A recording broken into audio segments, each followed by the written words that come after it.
전쟁 중에도 아기가 태어난다는 말이 있습니다. 전쟁이라고 싸우고 죽이고 이런 일들만 일어나는 게 아니라는 거죠. 전쟁 중에도 사랑도 싹트고 감동적인 일들도 그 현장에서 많이 일어나는 게 이게 전쟁터입니다. 왜냐하면 전쟁하는 게 로봇이 아니잖아요. 사람들이 전쟁을 하니까. 여러분, 사람들은 자기 한 행동을 후회하기도 하고요, 냉랭하고 다친 마음이 감동을 받아서 열리기도 하는 게 이게 사람이에요. 서로 원수가 되어서 싸우기도 하다가 화해도 하는 게 이게 사람이잖아요. 종교 지도자들과 예수님 사이에는 목숨 건 지금 투쟁이 벌어지는 거죠. 논쟁이 벌어지고 있습니다. 잘못 한번 말했다가 죽게 되는 이런 살벌한 상황이에요. 자, 그런데 이런 와중에 예수님의 모습을 보고 심경의 변화를 일으킨 서기관이 있었습니다. 28절을 한번 볼까요? 같이 읽겠습니다. 시작. 서기관 중 한 사람이 그들이 변론하는 것을 듣고 예수께서 잘 대답하신 줄 알고 나와 묻되 모든 계명 중에 첫째가 무엇이니까? 이 서기관이 예수님께 이 질문을 던진 건 예수님을 시험하려고 한 게 아닙니다. 자기 안에 있는 궁금증, 다시 말하면 진리에 대한 목마름을 해결하기 위해서 질문을 던진 거예요. 자기는 상황과 형편 때문에 어쩔 수 없이 예수님을 반대하는 편에 서 있어요. 자, 그런데 진리에 대한 목마름은 편을 가리지 않잖아요.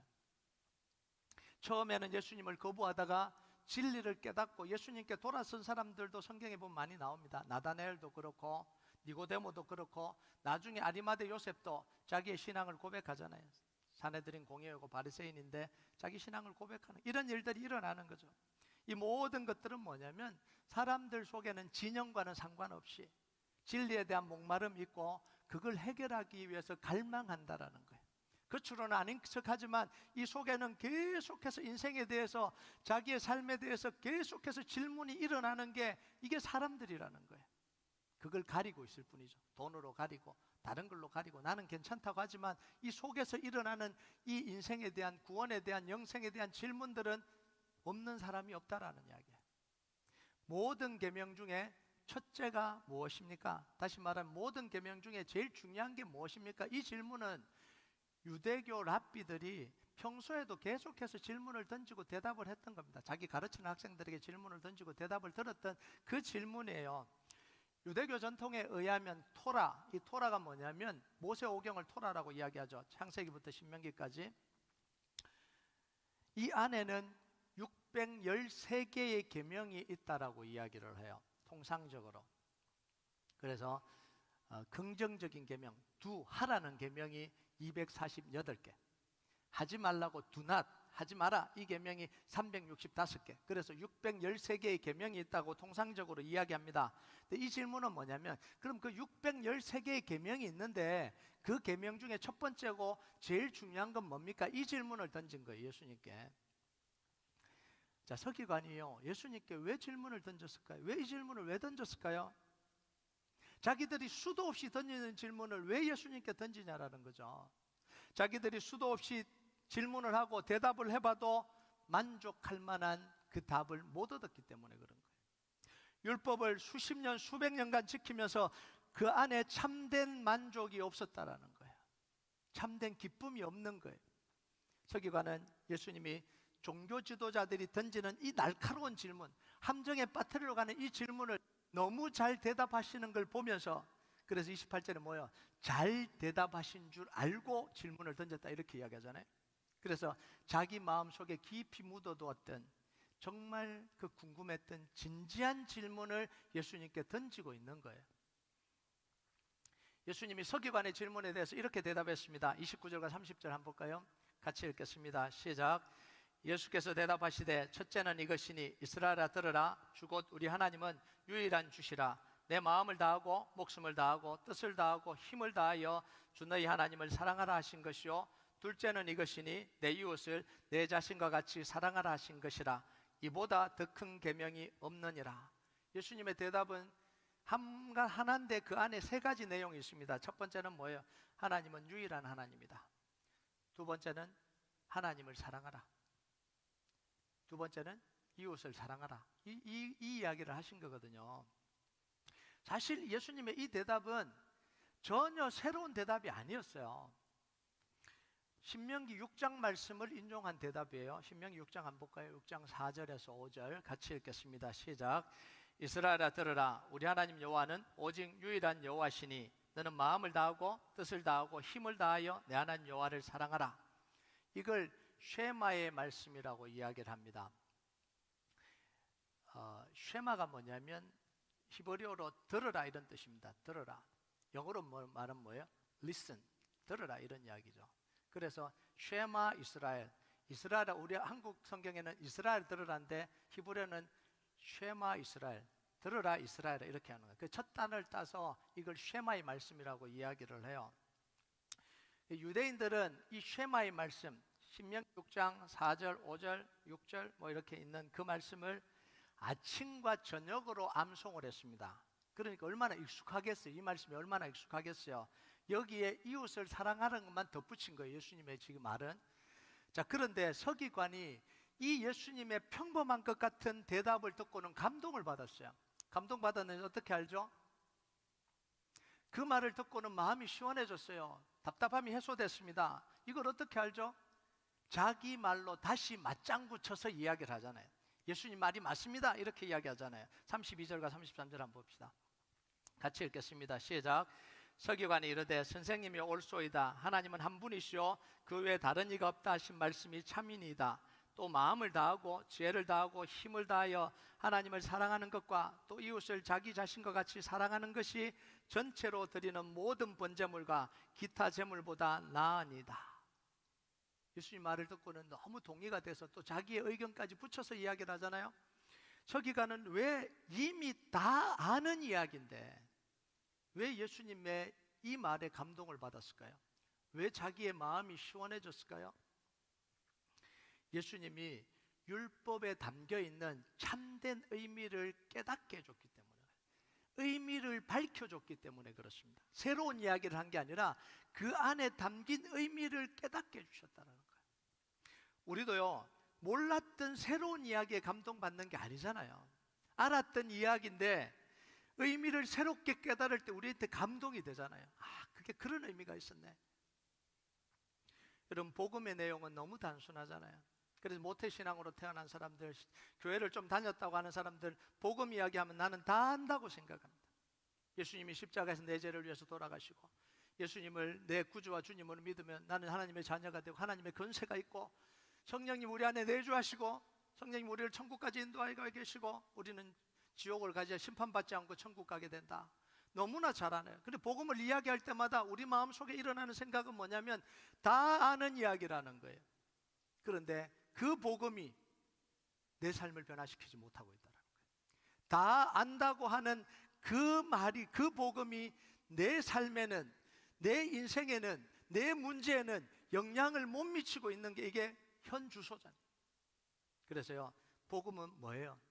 다 아는 게 아니라 날마다 새롭게 깨달아져야 되는 거예요. 아, 예수님이 내 죄를 위해서 죽으셨다는 게 그 의미구나.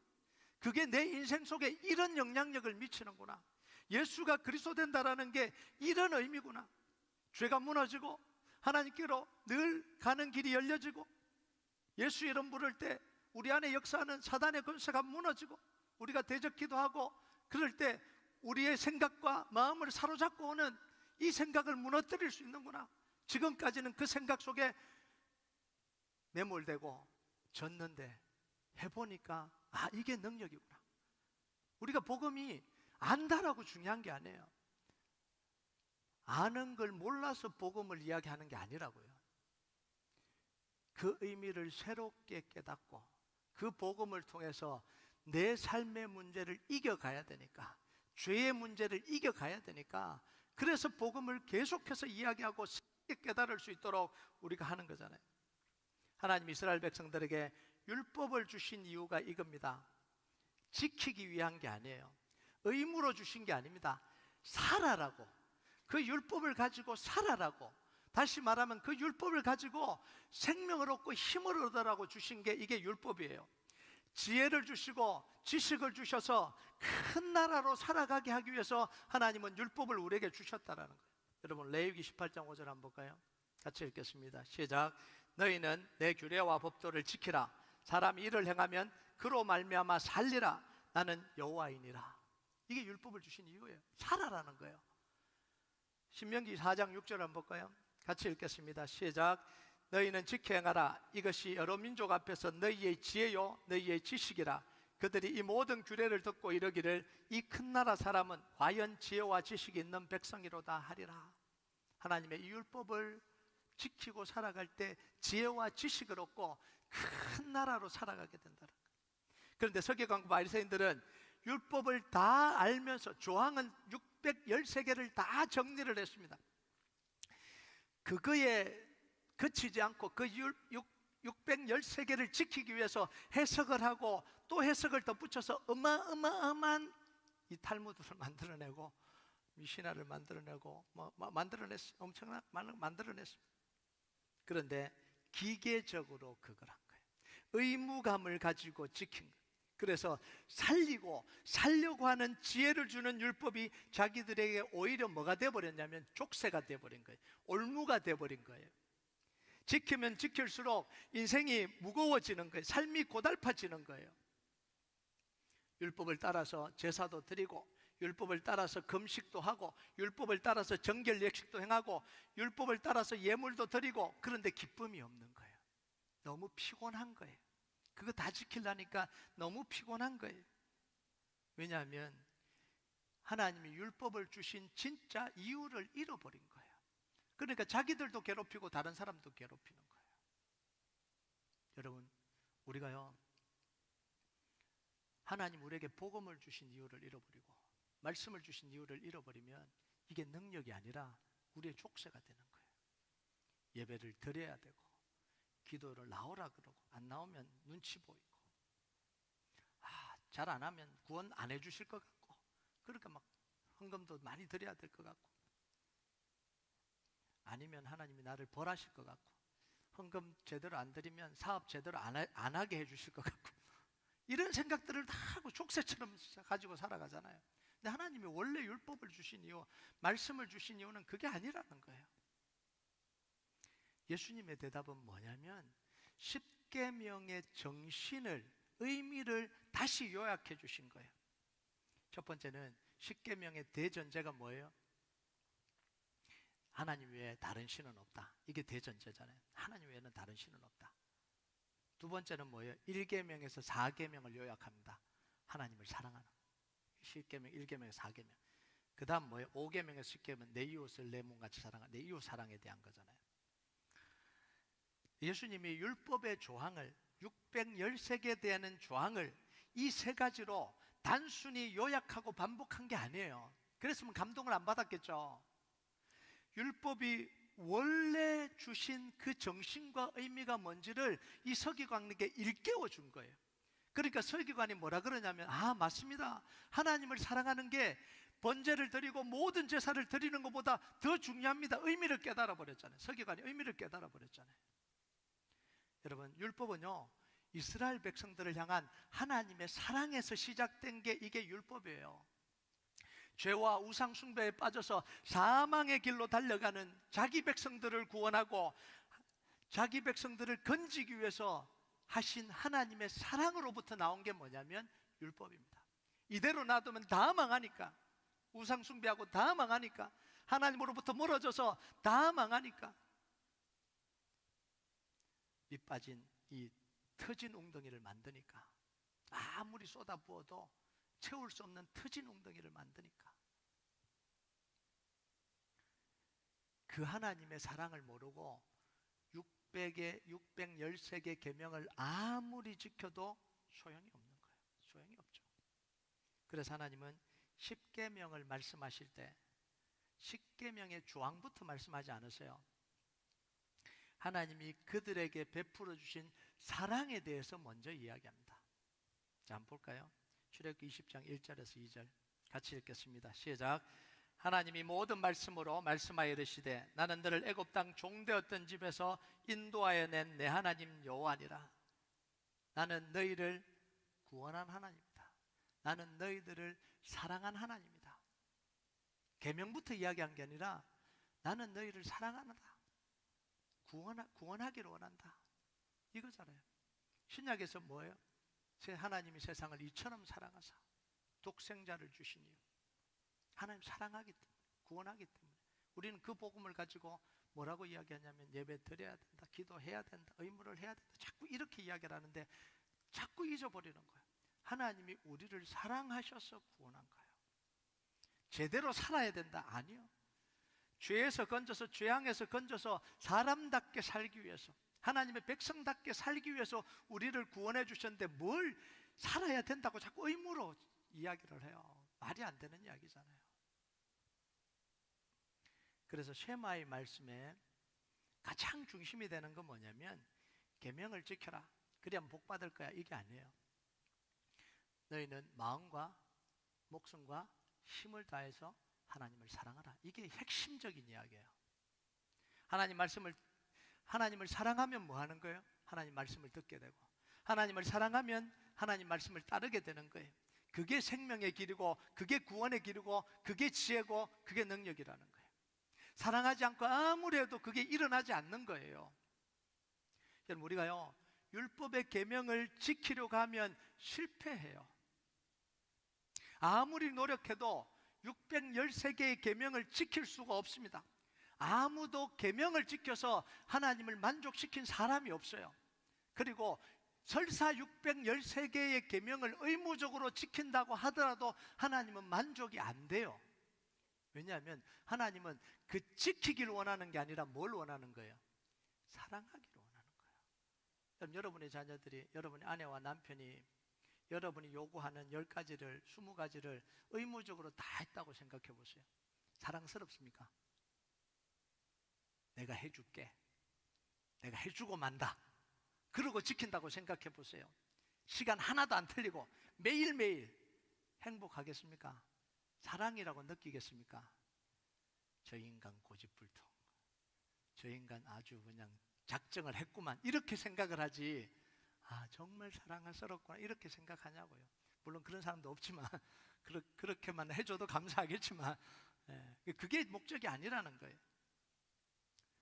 여러분, 계명을 지키려고 하면 부작용이 일어나는데, 그게 뭐냐면 다 지키기는 아예 불가능하고 부작용이 일어납니다. 그게 뭐냐면 자기의 의가 쌓이기 시작합니다. 자기 의가, 다 못 지킨데도 불구하고 의가 쌓이기 시작해요.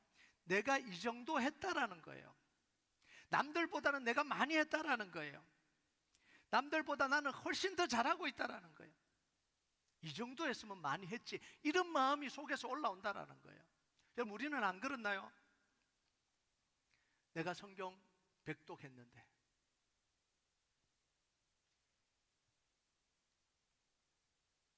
여러분, 그래서요 결국 그 계명들이 어디에 사용되냐면 하나님을 사랑하는 데 사용되는 게 아니고 자기 의를 과시하는 데 사용돼요. 자기 욕망과 욕구를 채우는 데 사용되는, 이 정도 했으니까 뭘 해줘야지.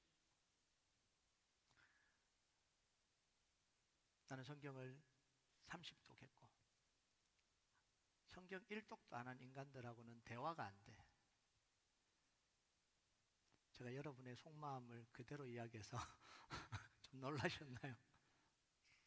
나는 제자 훈련도 받고 다 훈련 받았기 때문에 그 안 한 사람들하고는 수준이 달라. 나는 개척 멤버고, 나는 이 교회 10년 있었고 20년 있었고 30년 있었고, 이제 온 사람들하고는 차원이 다르지. 여성교회 회장님들, 죄송합니다, 여러분 뭐라 그런 거 아니에요. 여성교 회장님들 만국 공통어가 있습니다.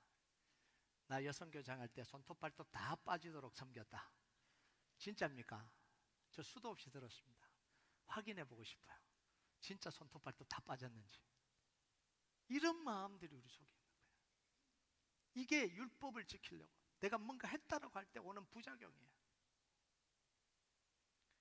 여러분, 서기관들은요, 이 38절에서 40절까지 나오는 서기관들의 모습이 딱 그런 모습이에요. 그래서 예수님이 그 이야기합니다. 서기관들은 자기가 어릴 때부터 다 지켰다고 이야기합니다. 율법을. 이게 기본적인 서기관들의 생각이에요. 그래서 예수님께 찾아온 그 청년도 뭐라 그래요?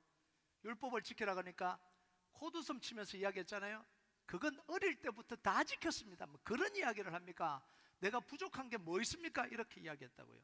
그런데 예수님 한마디에 그냥 박살나버렸잖아요.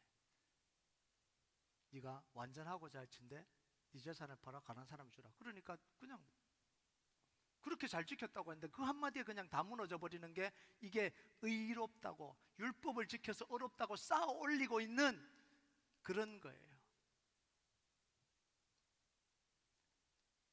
욥이 뭐라고 했죠? 하나님 제가 억울합니다. 억울해 죽겠습니다. 막 했잖아요. 하나님 한마디에 끝나버렸잖아요. 이 산이 조성될 때 너는 어디 있었냐? 이 바다의 뿌리가 어떻게 생긴지 아냐? 이 물고기는 몇 가지가 되는 줄 아냐? 죄송합니다. 개갱깽. 이게 자기들의 사람들의 노력과 사람들의 의를 쌓아놓은 거예요. 이거 다 무너지는 거예요. 이거 하지 말라는 거잖아요. 그러니까 이 서기관들이 태어나면서부터 지금까지 율법을 지켰다고 해서 나타난 결과가 뭐냐면 긴 옷을 입고 다니고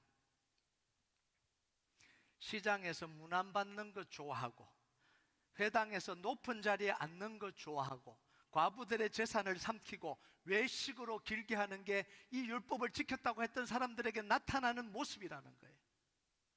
율법을 지킨다고 하면서 오히려 율법을 어기고 하나님을 욕되게 하는 삶을 살아왔다는 거예요. 이게 예수님이 바리새인들을 바라보신 모습과 평가입니다. 하나님이 율법을 지킨다고 하는 사람들을 바라보면서 내린 결론이 이거예요. 그런데요, 우리가 하나님을 사랑하면 계명을 완벽하게 지키지 않아도 지킨 것으로 여겨주시고 사랑해 주십니다. 이게 하나님이에요. 하나님도 우리가 다 지킬 수 있다고 계명을 다 이야기하신 게 아니에요. 어떻게 지킵니까? 구약에 나오는 이거를 어떻게 지키냐고요. 하나님도 아시는 거예요. 하나님을 사랑하면 하나님의 율법을 지키고 싶고 하나님의 말씀을 따라 살고 싶은 게 이게 사람의 마음이에요. 하나님은 그 모습을 우리에게 원하는 거예요. 그 모습을. 여러분, 하나님이 다윗을 왜 사랑했어요? 율법을 다 지켰다고요? 아니, 다윗 율법 다 지키지 못했어요. 그런데 하나님 그 다윗을 향해서 뭐라고 이야기하냐면 내 마음에 맞는 사람이다. 내 마음에 합한 사람이다. 내가 원하는 걸 다윗을 통해서 다 이루었으면 좋겠다. 왜 그래요? 다윗이 가지고 있는 하나님을 향한 그 마음을 본 거예요. 골리앗을 무너뜨려서 좋아한 게 아니라 골리앗이 하나님의 군대를 모욕할 때 그걸 가슴 아파하고 있는 그 마음이 너무 사랑스러운 거예요. 소년이 무장한 군인들은 다 바위 뒤에 숨어 있는데 이 양을 치는 이 목동 하나가 속에서 내 하나님의 이름이 모욕받는 게 너무 괴로워서 너무 아파서 하는 그 모습이 너무 사랑스러워서 다윗을 사랑한 거지 골리앗을 넘어뜨려 줬기 때문에 아니잖아요.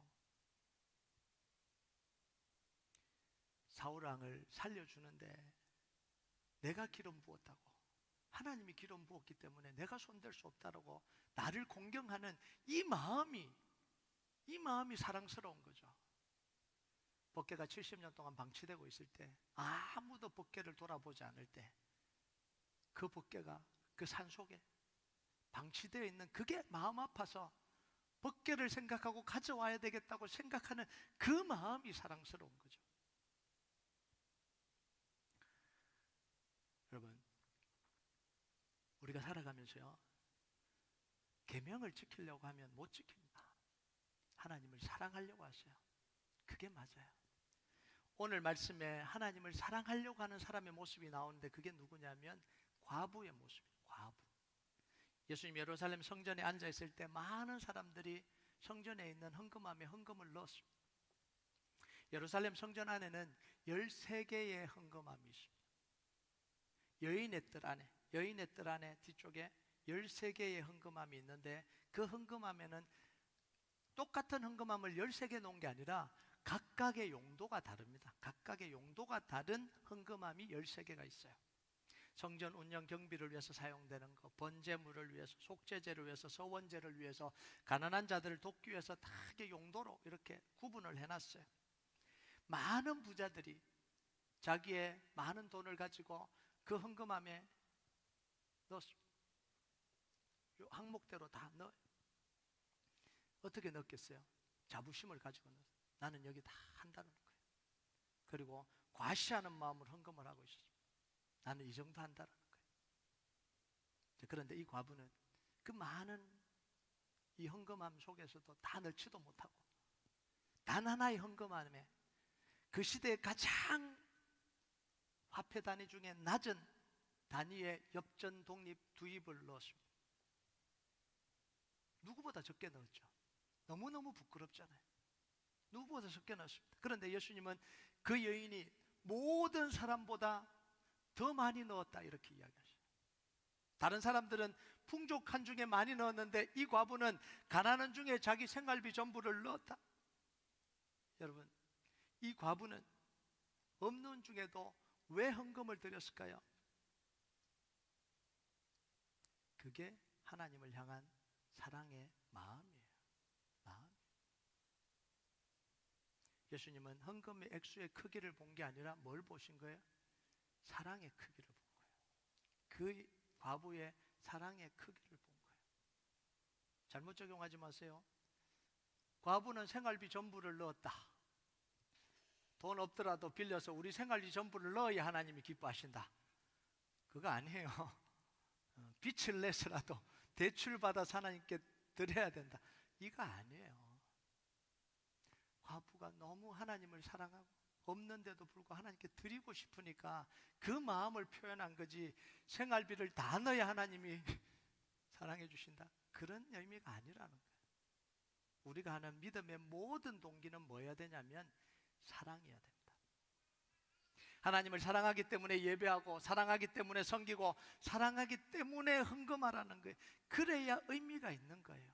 그래야 그것이 나를 살리는 겁니다.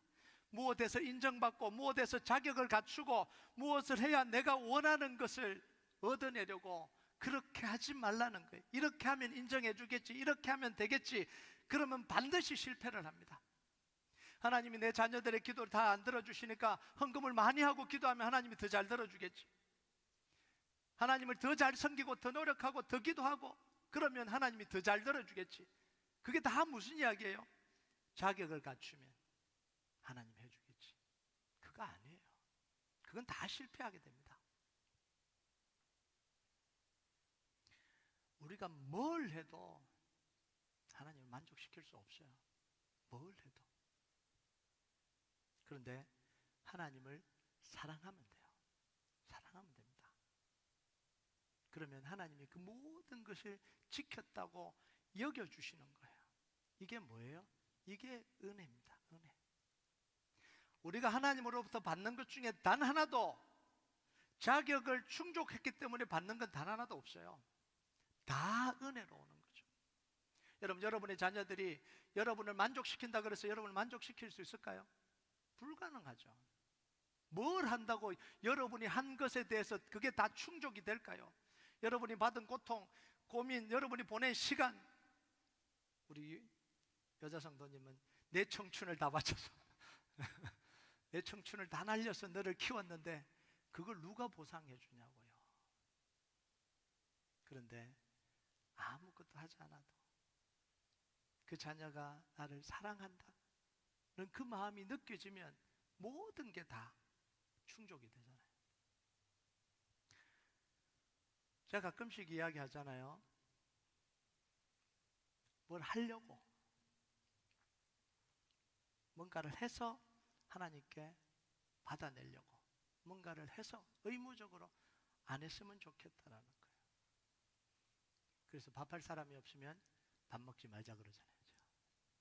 식사 봉사할 사람이 없으면 밥을 안 먹으면 됩니다. 아멘 하십니까? 그래도 밥은 드셔야 되죠.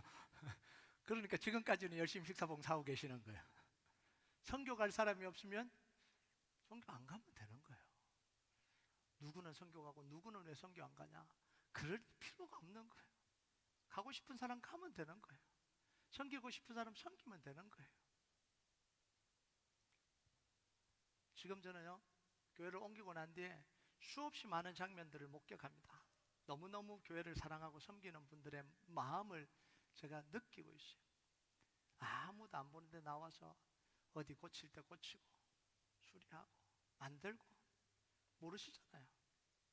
제가 공개적으로 이야기도 안 하고 뭐 와서 하라고 한 것도 아니고 그냥 와서 여기저기 둘러보면서 하고 땀을 뻘뻘 흘리며 정말 힘들 것 같아요. 땀을 뻘뻘 흘리면서 그 일을 하는데 너무 기쁜 마음으로 하시잖아요.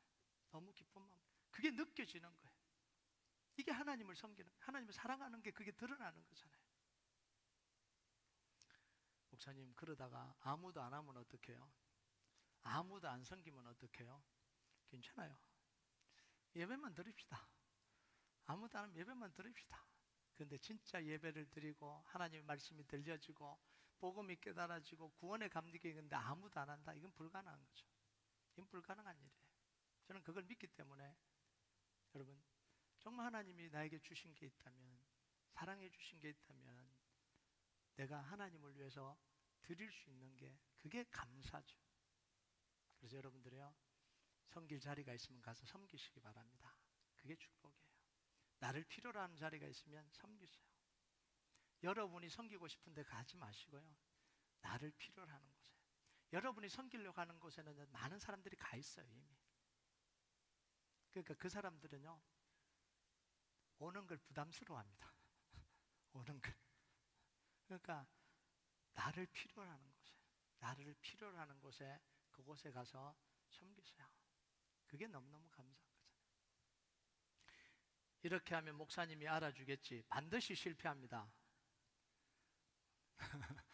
제가 뭐 신입니까? 여러분들은 알고. 제가 지금까지 뭐 저하고 같이 생활해 보면 알잖아요.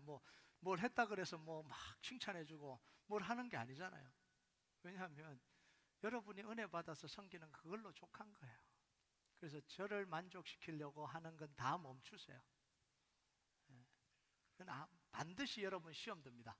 제가 미리 경고합니다. 반드시 시험 듭니다. 반드시 실패해요. 그냥 하나님을 사랑하기 때문에 교회를 섬기고, 하나님 사랑하기 때문에 성도들 섬기고, 하나님 사랑하기 때문에 살아요. 그게 우리 교회가 걸어가야 될 길입니다. 여러분, 서기관이 예수님이 하시는 말씀의 의도를 알아들었어요. 지혜로운 사람이죠. 이게 무슨 이야기를 알아들어요. 그러니까 예수님이 그 서기관을 인정하고 칭찬해 주십니다. 자, 34절 한번 볼까요? 34절 같이 읽겠습니다. 시작. 예수께서 그가 지혜 있게 대답함을 보시고 이르시되 내가 하나님의 나라에서 멀지 않도다 하시니 그 후에 감히 묻는 자가 없더라. 예수님이 서기관이 하신 이야기를 잘 들어보세요. 내가 하나님 나라에서 멀지 않다 이렇게 이야기해요. 좀 이상하지 않아요? 왜 하나님의 나라가 내게 임했다라고 안 하고 멀지 않다라고 이야기하냐라는 거예요. 심지어 이 정말 나쁜 놈인 삭개오도 예수님 만나고 난 뒤에 뭐라 그래요? 구원이 이 집에 이르렀다. 너도 아브라함의 자손이다. 다시 말하면 네 속에 하나님 나라가 임했다라고 해주시는데, 이 서기관, 잘난 서기관이 이렇게 이야기하고 동조하는데 하나님의 나라가 임했다라고 이야기하지 않고 하나님 나라가 멀지 않다 이렇게 이야기한다는 거예요. 여러분, 하나님의 나라는 예수 그리스도를 나의 구주와 주님으로 고백하고 받아들여야 하나님의 나라가 임하는 겁니다. 성경에 대해서 많이 안다고 하나님의 나라가 임하는 게 아니에요. 성경에 대해서 안다고 구원이 이루어지는 게 아닙니다. 성경을 많이 알면 알수록 착하게 살 수는 있어요. 윤리적으로 살 수 있어요. 도덕적으로 살 수 있어요. 더 고상하게 살 수 있어요. 더 지혜롭게 살 수 있어요. 그런데 하나님의 나라는 임하지 않습니다. 경건한 종교인으로 살아갈 수 있습니다. 오늘날 이런 사람들 굉장히 많아요. 성경을 읽고 성경의 가르침대로 살려고 노력하는 경건한 종교인들이 꽤 많이 있습니다. 그래서 너무너무 어렵게 살아가요. 그런데 구원받고 하나님의 자녀는 될 수 없어요. 예수 그리스도를 나의 구주와 주인으로 믿고 고백하고 내 마음속에 주인으로 영접해야 비로소 하나님의 자녀가 되는 거예요. 비로소 하나님의 통치가 이루어지고 하나님의 나라가 이루어지는 겁니다. 그래서 서기관에게 뭐라고 이야기해요? 하나님의 나라가 임했다라고 안 하고 하나님의 나라가 멀지 않다라고 이야기를 하실 거예요.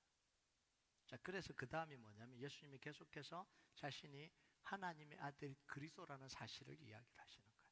35절 한번 볼까요? 35절 같이 읽겠습니다. 시작. 예수께서 성전에서 가르치실세 대답하여 이르시되 어찌하여 서기관들이 그리스도를 다윗의 자손이라 하느냐. 유대인들은 다윗의 혈통으로 오시는 메시아, 다시 말하면 그리스도를 기다렸습니다. 한마디로 말하면 유능하고 능력 있는 사람의 혈통을 타고난 인간 영웅인 메시아를 기다린 거예요. 족보상 다윗의 혈통으로 타고난 인간 영웅인 메시아를 기다리고 있었습니다. 그런데 그런 메시아는, 그런 그리스도는 우리의 죄 문제, 영혼의 문제, 사단의 문제를 해결할 수가 없는 거예요. 그러니까 잘못된 메시아를 기다리고 있는 거죠. 죄와 사망과 사탄의 권세를 이기고 우리의 죄의 문제와 구원을 이루기 위해서는 육신의 혈통을 따라서 태어나지 않는 구원자가 필요한 거예요. 완전한 하나님이면서 완전한 인간인 구원자가 필요한 겁니다. 그래서 이브리서 2장 14절 15절에 보면 자녀들은 혈과 육에 속하였음에 그도 또한 혈과 육을 함께 지니심은 하나님이죠. 하나님이 혈과 육을 함께 지니시면 죽음을 통하여 죽음의 세력을 잡은 자 마귀를 멸하시며 또 죽기를 무서함으로 한평생 매어 종노릇한 자들 놓아주려 하십니다. 하나님의 아들이 인간의 몸을 입고 이 땅에 오셔서 우리 문제를 해결해야만 할 수 있는 거예요. 죄와 사망과 사단의 권세를 이겨야 되니까 죽음에서 부활하시면서 그 모든 것을 이겨야 됩니다. 인간이 어떻게 부활해요? 그러니까 하나님이 아들이 인간의 몸을 입고 와서 죄의 문제, 사탄의 문제, 지옥의 문제, 이 멸망의 문제를 다 해결하고 부활하시면서 우리에게 생명을 주시는 그 그리스도가 우리에게 오신 거예요. 그분이 성령으로 잉태되신 예수 그리스도잖아요. 그래서 36절과 37절에 보면 그 이야기 하시는 거예요. 같이 읽겠습니다. 시작. 다윗이 성령에 감동되어 친히 말하되 주께서 내 주께 이르시되 내가 내 원수를 내 발 아래 둘 때까지 내 우편에 앉았으라 하였도다 하였느니라. 다윗이 그리스도를 주라 하였은즉 어찌 그의 자손이 되겠느냐 하시니 많은 사람들이 즐겁게 듣더라. 자, 그리스도가 족보상, 예수님은 족보상 누구 족보를 따라와요? 다윗의 족보를 따라오게 되어 있습니다. 자, 그런데 다윗이 이미 그리스도를 뭐라고 고백했다고요? 나의 주님이십니다라고 고백했습니다. 그러면 우리 주님은 다윗보다 먼저 계신 거예요? 후에 태어나신 거예요? 먼저 계신, 영원 전부터 계신 우리 주님을 다윗은 주라고 고백을 한 거예요. 예수님이 십자가에 부활하시고 승리하셔서 다시 하나님의 보좌 우편에 앉을 것도 성령으로 보여주셔서 다윗이 그걸 예언을 한 겁니다. 자, 그러면 어떻게 예수님이 다윗의 후손이 되겠냐라는 거예요. 이 이야기를 지금 하고 있는 거예요. 다윗이 아니라 예수님은 영원 전부터 계시고 영원히 계시고, 그래서 다윗의 후손으로는 올 수 없는 분이 예수님이잖아요. 그래서 예수님이 다윗의 후손으로 오시는 건 혈통적인 족보가 아니라 무슨 족보예요? 언약의 족보입니다. 언약을 따른 족보지 혈통을 따른 족보가 아니라는 거예요. 자, 그런데 이런 복음을 선포했는데 사람들이 어떻게 했다고요? 즐겁게 들었다 이렇게 얘기해요. 너무 즐겁게 들었다 이렇게 얘기해요. 하나님의 말씀이 제대로 해석되고 선포되면 사람들이 즐거워하는 거예요. 왜냐하면 복음은 구원의 기쁜 소식이기 때문에. 복음과 함께 선포되는 하나님의 말씀은 우리에게 평안과 미래와 소망을 줍니다. 말씀을 듣는다라는 건 뭐냐면 소망을 얻는다라는 거예요. 말씀을 듣는다는 건 기쁨을 얻는다라는 겁니다. 말씀은 하나님의 약속인 동시에 능력이기 때문에 그래요. 그래서 복음이 선포되게 되는 곳에는 기쁨이 있는 거예요. 복음이 선포되는 곳에는 소망이 생기는 거예요. 복음이 선포되는 곳에는 능력이 생기는 거예요. 그래서 예수님이 복음 가르칠 때 사람들이 늘 즐거워했습니다. 자, 그런데 이 복음과 이 하나님의 말씀을 서기관과 바리새인들은 선포를 했는데 뭐예요? 사람들이 다 주눅이 들고 이 짐을 지우고 괴롭게 하고 그렇게 말씀을 사용해 버렸다는 거예요. 여러분, 오늘날도 교회에서요 복음을 선포하는데 서기관과 바리새인들처럼 사용하는 거예요. 제대로 안 믿으면 지옥 갈 거야. 기도 안 하면 죽어. 열심히 봉사 안 하면은 넌 아직 믿음이 없는 거야. 이런 식으로 막 사람들을 막 강압하는 데 사용하는 게 복음이 변질되어 버렸잖아요. 진짜 복음은 뭐냐면 하나님의 사랑이 뭔지를 알려주는 거예요. 죄인으로 살아도 된다가 아니라 죄인인 우리를 다시 회개시키는 게 그게 복음. 급박하는 게 아니라 정말 하나님의 복음이 선포될 때는 내가 죄인이라는 게 깨달아져서 하나님 앞에 나아가게 하는 게 그게 복음이지, 억압해서 강압적으로 해서 그렇게 살도록 봉사하도록 그렇게 하는 게 복음이 아니라는 거예요. 그러니까 예수님이 전하는 곳마다 사람들이 몰려들기 시작하잖아요.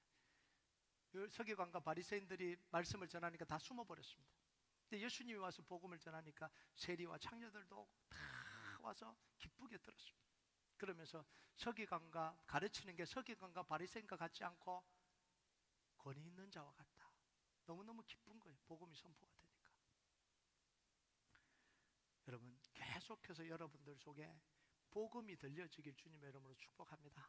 하나님의 말씀으로 살아나길 주님의 이름으로 축복합니다. 예수님이 서기관의 한 대답으로 종교 지도자들과의 논쟁이 끝나버렸습니다. 34절 보겠습니다. 같이 읽겠습니다. 시작. 예수께서 그가 지혜 있게 대답함을 보시고 이르시되 내가 하나님의 나라에서 멀지 않도다 하시니 그 후에 감히 묻는 자가 없더라. 그 후에 감히 묻는 자가 없더라. 끝났어요. 이제는 종교 지도자들이 날카로운 질문을 던지면서 예수님을 오물에 빠뜨리려고 그랬습니다. 근데 던져보니까 게임이 안 되더라는 거예요. 한마디에 그냥 다 깨져버린 거죠. 그러니까 결론이 났습니다. 아, 논쟁으로는 안 되는구나. 이게 결론이 나버린 거예요. 그러니까 감히 더 이상 안 물었다는 거예요. 그래서 이 다음부터는 논쟁하는 장면은 나오지 않아요.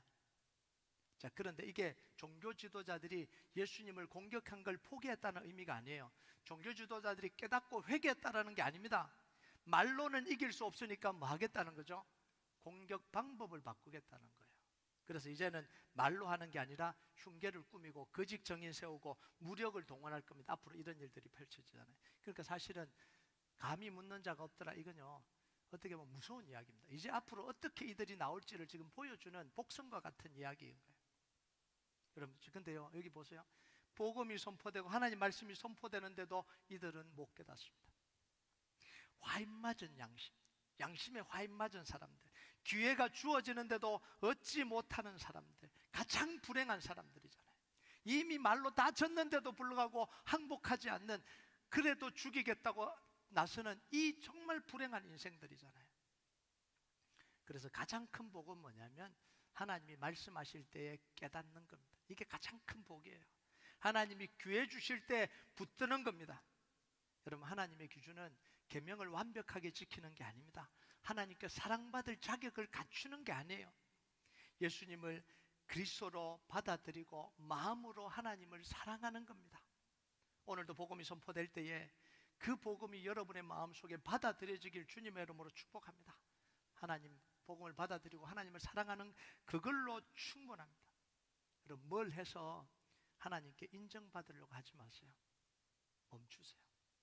헌금을 2배로 내면 하나님이 내 기도 잘 들어주시겠지. 봉사를 2배로 하면 하나님이 더 내 말을 잘 들어주겠지. 멈추세요. 그게 아니에요. 하나님을 사랑해서 내 모든 걸 내놓아도 아깝지 않는 인생으로 살아가는 게 그게 맞는 거예요. 2배를 내고 3배를 내고 10배를 내는 게 아니라 내가 정말 하나님을 사랑하기 때문에 내 것을 다 내어놔도 아깝지 않는 그 마음으로 하나님과 함께 살아가는 거예요. 이게 신앙생활입니다.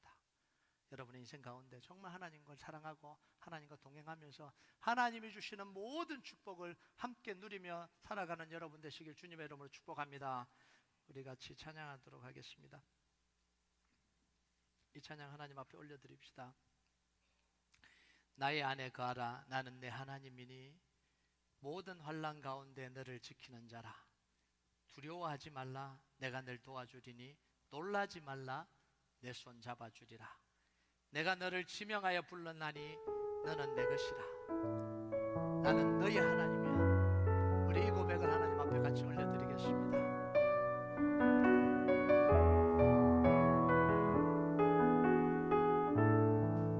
나의 안에 가라. 나의 안에 거하라. 나는 내 하나님이니 모든 환난 가운데 너를 지키는 자라. 두려워하지 말라. 내가 널 도와주리니 놀라지 말라. 내 손 잡아주리라. 나의 안에 거하라. 나는 내 하나님이니 모든 환난 가운데 너를 지키는 자라. 두려워하지 말라. 내가 널 도와주리니 놀라지 말라. 내 손 잡아주리라. 내가 너를 지명하여 불렀나니 너는 내 것이라. 내 것이라. 너의 하나님이라. 내가 너를 고배롭고 존귀하게 여기노라. 너를 사랑하는 내 여호와라.